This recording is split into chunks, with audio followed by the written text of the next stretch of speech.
नमस्कार दोस्तों, आप लोगों के लिए फिर से एक बहुत अच्छी कहानी लेके आई हूँ। दोस्तों, एक बार भगवान विष्णु और माता लक्ष्मी क्षीर सागर में शेषनाग की शैया पर विश्राम कर रहे थे। तभी विनता पुत्र गरुड़ उस स्थान पर आ जाते हैं और भगवान विष्णु तथा माता लक्ष्मी से पूछने लगते हैं, हे प्रभु, पृथ्वी लोक का भ्रमण करके आया हूँ। मैंने देखा है कि पृथ्वी लोक पर अनेक मनुष्य नित्य स्नान करते हैं, किंतु फिर भी दुखी रहते हैं। उनके दुखी रहने का क्या कारण है? हे प्रभु, आप मुझे बताइए कि स्नान करने की सर्वोत्तम विधि क्या है? स्नान कब और कैसे करना चाहिए? स्नान करते समय कौन से मंत्रों का उच्चारण करना चाहिए? मेरे मन में इन सभी प्रश्नों को जानने की इच्छा निर्माण हो रही है। गरुड़ जी माता लक्ष्मी से भी प्रश्न पूछते हैं, हे माता, मैंने ये भी देखा है कि अनेक महिलाएं नित्य स्नान करके आपकी पूजा आराधना करती हैं, किंतु फिर भी उनके घर में आपका वास नहीं होता है। इसका क्या कारण है? गरुड़ जी द्वारा इस प्रकार से प्रश्न पूछने पर भगवान विष्णु कहते हैं कि हे पक्षीराज, तुमने उचित ही प्रश्न किया है। स्नान करना अत्यंत आवश्यक होता है। स्नान से ही शरीर शुद्ध होता है। स्नान करने से ही शरीर पवित्र होता है और मनुष्य पूजा पाठ आदि कर्म करने के पात्र बनता है। इसलिए मनुष्य को नित्य स्नान करना चाहिए। तुम्हारे सभी प्रश्नों के उत्तर देने से पूर्व मैं तुम्हें एक अत्यंत पवित्र कथा सुनाता हूँ। उसे तुम ध्यान से सुनो। इस कथा में तुम्हें सभी प्रश्नों के उत्तर प्राप्त हो जाएंगे। इतना कहकर भगवान विष्णु ने गरुड़ जी को स्नान का महत्व बताते हुए एक कथा सुनाई, जिसे सभी मनुष्यों को ध्यान से सुनना चाहिए। इस कथा का श्रवण करने के मात्र से ही सैकड़ों तीर्थों में स्नान करने का पुण्य मनुष्य को प्राप्त होता है। इसलिए आप सभी इस कथा को पूर्ण जरूर सुने। आधा अधूरा ज्ञान अनर्थ का कारण होता है। तो चलिए शुरू करते हैं। भगवान विष्णु कहते हैं, हे पक्षीराज, प्राचीन काल की बात है। मध्य देश में एक अत्यंत सुंदर नगर था, जहाँ पर एक धनवान सेठ रहता था, जिसकी 3 पुत्रियाँ थीं। सेठ ने अपनी पुत्रियों को कभी किसी चीज की कमी होने न दी। उसने उन्हें बड़े लाड़ प्यार से पाला था। उसकी पुत्रियां बहुत ही सुंदर और चंचल स्वभाव की थीं। एक पिता का जो कर्तव्य होता है वह सभी उस सेठ ने पूर्ण किया। अपनी पुत्रियों को उसने सब कुछ दिया, लेकिन उसने केवल एक गलती की। उसने अपनी पुत्रियों को शास्त्र ज्ञान नहीं दिया। जीवन में सब कुछ पाकर भी उसकी पुत्रियों का जीवन अधूरा था। ज्ञान के बिना कोई भी मनुष्य पूर्ण नहीं होता है। पैसा, संपत्ति, सौंदर्य होकर भी उसकी पुत्रियों के पास वो नहीं था जो प्रत्येक स्त्री के पास होना चाहिए। फिर जब उसकी 3 पुत्रियां जवान हुई तो सेठ ने उसकी 3 पुत्रियों का विवाह एक अच्छे कुल में कर दिया। तीनों के पति बड़े बड़े व्यापारी थे और सभी राजमहलों में रहने के लिए चली गईं। जैसे ही तीनों रहने के लिए अपने घर चली गईं, वहाँ पर उनका वह दिव्य स्वागत किया गया। ब्याह के बाद की सभी रस्में की गईं। उन तीनों के ससुराल वालों ने उन्हें बहुत मान सम्मान दिया और सभी के साथ प्रेम से व्यवहार किया। वे तीनों अपने ससुराल में बड़े ही मौज से रहने लगीं। तीनों सुबह देर से जागती थीं, देर से स्नान करती थीं, बिना स्नान किए ही भोजन किया करती थीं और कभी कभी ही पूजा पाठ किया करती थीं। उनकी सास ने उन्हें कई बार टोका, लेकिन किसी ने अपनी सास की बात नहीं मानी और अपनी ही मनमानी करने लगीं। लेकिन जैसे जैसे समय बीतता गया, उन तीनों पुत्रियों के ससुराल में परेशानियां बढ़ने लगीं। तीनों के पतियों को व्यापार में आर्थिक नुकसान होने लगा और धीरे धीरे उनका सारा व्यापार डूबने लगा। दूसरों से कर्ज लेकर वे अपने व्यापार को चलाने लगे, लेकिन फिर भी उन्हें घाटे का ही सामना करना पड़ा, जिससे घर में क्लेश होने लगा। बार बार लड़ाई झगड़े होने लगे। जब ये तीनों उन घरों में रहने के लिए चली गई थी, तभी से उनके घर में संकट आने शुरू हो गए थे। उन तीनों बहनों के ससुराल में पैसे की इतनी तंगी हुई कि उन्हें अपना घर बार सब कुछ बेचना पड़ा और वे सभी झोपड़ियों में जाकर रहने लगे। लेकिन वे तीनों बहनें झोपड़ी में रहना पसंद नहीं करती थीं, इसलिए वे अपना ससुराल को छोड़कर मायके में वापस आ गईं और अपने पिता के साथ रहने लगीं। अपने घर पर आकर भी उन्होंने तीनों की आदत नहीं बदली और घर पर आकर भी वह तीनों बहनें बड़े मौज से रहने लगीं। वहाँ पर वे भी तीनों देर से उठती थीं, देर से स्नान करती थी, बिना स्नान किए ही भोजन किया करती थीं, जिस कारण से उनके पिता को भी व्यापार में नुकसान होने लगा और उसकी भी आर्थिक स्थिति खराब होने लगी। फिर एक दिन उनके द्वार पर भगवान विष्णु एक साधु का रूप धारण करके आ गए। सेठ ने उन साधु का प्रेम से स्वागत किया और उनके पैर धोकर उन्हें प्रणाम किया।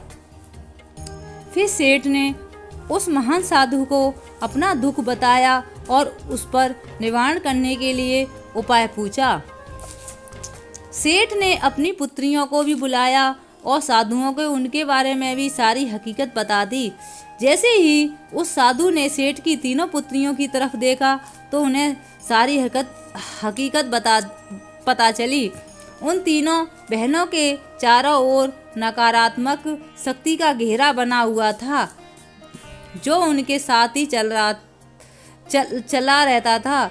वे जहाँ पर भी जाती वह नकारात्मक ऊर्जा उनका पीछा नहीं छोड़ रही थी।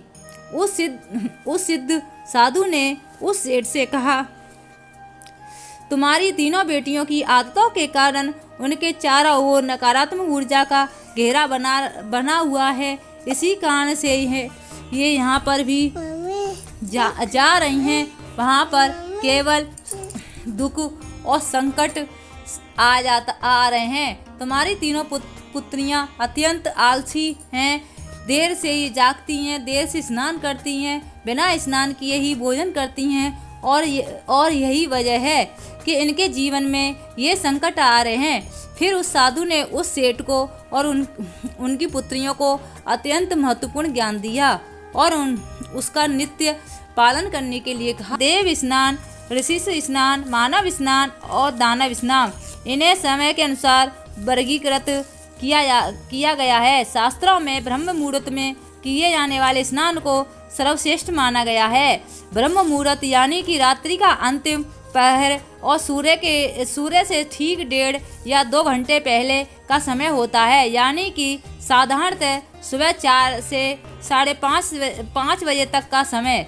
शास्त्रों में यह समय दिन का सर्वश्रेष्ठ समय माना जाता है, क्योंकि इस समय का वातावरण में अद्भुत और चमत्कारी ऊर्जा प्राप्त होती है। यह समय देवताओं का समय होता है। इस तरह देवताओं का स्मरण करते हुए ब्रह्म मुहूर्त में किए जाने वाले ब्रह्म स्नान को सर्वश्रेष्ठ स्नान कहा गया है। इस समय स्नान करने से और स्नान के तुरंत बाद सूर्य देवता को अर्घ्य देने से जीवन में सुख, संपत्ति और शांति आती है। दिन भर मनुष्य का तन और मन ताजगी और सकारात्मक ऊर्जा से भरपूर रहता है। ब्रह्म स्नान करने पर मनुष्य रोग और बीमारियों से दूर रहता है। उसका शरीर निरोगी और स्वस्थ रहता है। दूसरा है देव स्नान। सुबह 5 बजे से 6 बजे तक के बीच किया जाने वाला स्नान देव स्नान कहलाता है। सभी पवित्र नदियों का स्मरण करते हुए किए जाने वाले इस स्नान को भी श्रेष्ठ स्नान माना जाता है। इस समय स्नान करने से मनुष्य के शरीर में सकारात्मक ऊर्जा का संचार होता है और सभी प्रकार की नकारात्मक और बुराइयां और शरीर से बाहर निकल जाती है।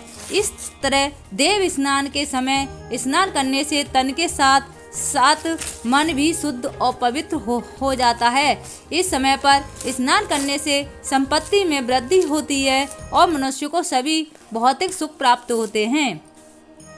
सुबह सुबह जब आकाश में तारे नजर आते हैं, उस समय किए गए स्नान को ऋषि स्नान कहते हैं। भी श्रेष्ठ स्नान होता है। इस समय स्नान करने से मानसिक शांति मिलती है। तीसरा स्नान है मानव स्नान। सुबह 6 बजे से 8 बजे के बीच में किए जाने वाला स्नान मानव स्नान कहा गया है। ये स्नान सूर्योदय के समय या सूर्योदय के ठीक बाद में किया जाता है। इस समय स्नान करना भी अच्छा माना गया है। शरीर में दिन भर ताजगी, स्फूर्ति और सकारात्मक ऊर्जा प्राप्त रहती है, जो हमें किसी भी कार्य को करने के लिए उत्साहित करती है। किंतु मनुष्य को कभी सूर्योदय के 2 घंटे बाद स्नान नहीं करना चाहिए, अर्थात सुबह 8 बजे के बाद स्नान करना अनुचित होता है। इस समय वातावरण में व्यस्त देव शक्ति बहुत कमजोर हो जाती है, इसलिए मनुष्य में उत्साह और ऊर्जा की भी कमी दिखाई देती है, जिससे वह दिन भर आलस का अनुभव करता है। पूरे दिन शरीर में सुस्ती सी रहती है और किसी भी काम में मन नहीं लगता है। सुबह 8 बजे के बाद स्नान करने से व्यक्ति के जीवन में दुर्भाग्य आता है, उसके शरीर में नकारात्मक ऊर्जा का वास होने लगता है। ऐसा मनुष्य जिस स्थान पर भी जाता हो उसके साथ दुर्भाग्य चला जाता है। तुम्हारी ये तीनों पुत्रियां सुबह देर से स्नान करती थी, जिसके कारण से उनके ससुराल की सारी संपत्ति नष्ट हो गई और सब तुम्हारी भी धन संपत्ति नष्ट हो रही है। सूर्योदय होने के बहुत समय बाद तक भी जो लोग स्नान नहीं करते हैं, उनके मन में दिन भर क्रोध, राग, द्वेष, नकारात्मकता, कमजोरी और चिड़चिड़ापन बना रहता है, जिससे इनके काम में मुश्किलें आ सकती हैं। इसलिए प्रतिदिन ब्रह्म स्नान, देव स्नान, ऋषि स्नान और मनुष्य स्नान करने की सलाह दी जा गई है। दिन प्रतिदिन इन पवित्र कालों में उठकर स्नान करके ईश्वर की पूरी श्रद्धा से आराधना, प्रार्थना और पूजा पाठ करने से तथा सूर्य देव को अर्घ देने से हमारे तन के साथ साथ मन भी शुद्ध और पवित्र हो जाता है और हमारी बहुत सी समस्याओं का समाधान हो जाता है। हमारे अंदर से सभी प्रकार की नकारात्मकता दूर हो जाती है और सुख समृद्धि का मार्ग खुल जाता है। संध्या काल और रात्रि के समय अत्यावश्यक ना हो तो बिल्कुल भी स्नान नहीं करना चाहिए।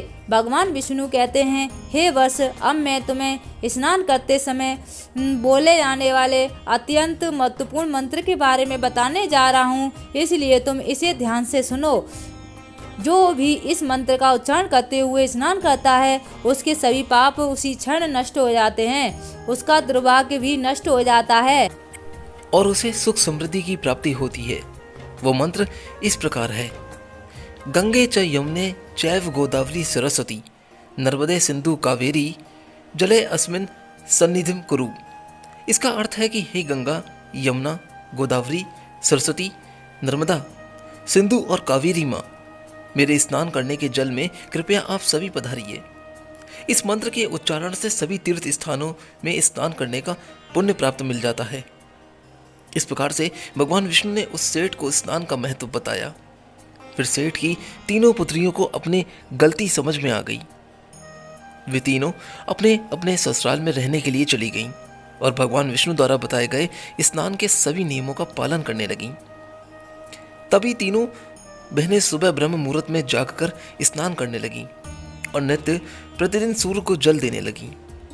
सुबह नित्य स्नान करने से उनका शरीर पवित्र हो गया और साथ ही वह नकारात्मक ऊर्जा भी पूरी तरह से नष्ट हो गई जो उनके इर्द गिर्द चारों तरफ रहती थी। धीरे धीरे उनके पति का व्यापार जो भी बेकार हो गया था वह ठीक से चलने लगा और उन्होंने जो कुछ भी अपने जीवन में खो दिया था वह सब कुछ उन्हें धीरे धीरे करके वापस मिलता चला गया और तीनों बहनों में बड़ी ही प्रसन्नता से अपने प्रेम पूर्वक ससुराल में रहने लगीं। तो दोस्तों, इस प्रकार से हमारे जीवन में स्नान का बहुत अधिक महत्व होता है, इसलिए हमें रोज सुबह जल्दी स्नान करना चाहिए। सुबह 8 बजे के बाद स्नान करना अशुभ माना जाता है। इस प्रकार से भगवान विष्णु ने गरुड़ जी को स्नान का महत्व बताया। उम्मीद है दोस्तों कि ये बात और ये कथा आपको पसंद जरूर रही होगी। अगर वीडियो अच्छी लगी हो तो यहाँ से जाने से पहले एक बार लाइक जरूर करें, कमेंट बॉक्स में जय श्री हरि विष्णु और माँ लक्ष्मी जरूर लिखें। तो फिर इजाज़त दीजिए दोस्तों, फिर मिलूंगा एक और नई कहानी को लेकर। तब तक के लिए जय श्री राम।